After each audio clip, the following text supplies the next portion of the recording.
500 টাকা 1000 টাকার বিনিময় তুমি সারাটা দিন পরিশ্রম করো।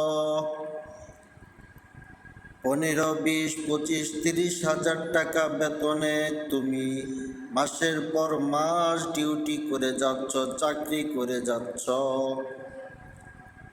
কিন্তু যেই আল্লাহর নিয়ামত দ্বারা তুমি কাজকর্ম করো, যেই আল্লাহর নিয়ামত দ্বারা তুমি দেখো, যেই আল্লাহর নিয়ামত দ্বারা তুমি শোনো, যেই আল্লাহর নিয়ামত দ্বারা তুমি বিবেক বিবেচনা করো, যেই আল্লাহর নিয়ামত পা দ্বারা তুমি চলাফেরা করো, ওই আল্লাহকে সেজদা দেওয়ার সময় কি তোমার হয় না?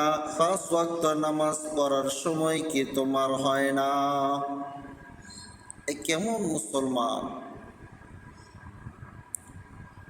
যেই আল্লাহ রব্বুল আলামিন 24টা ঘন্টা সময় দিয়েছে, তার মধ্যে দিন দিয়েছে কাজকর্ম করার জন্যে, রাত দিয়েছে সারাদিন কাজ করে শুয়া ঘুমাইবা।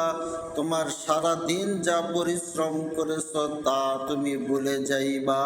নতুন করে আবার তোমার শরীরে শক্তি সঞ্চয় হবে, ক্লান্ত তোমার দূর হয়ে যাবে, আবার নতুন করে সারাটা দিন কাজ করার মতন শক্তি তোমার শরীরে সঞ্চয় হয়ে যাবে।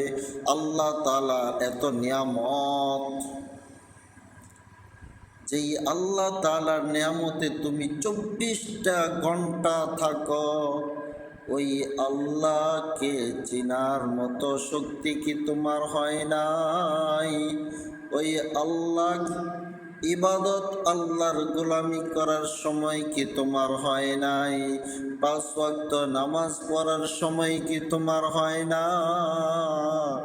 তুমি কেমন মুসলমান দাবি করো নিজেকে?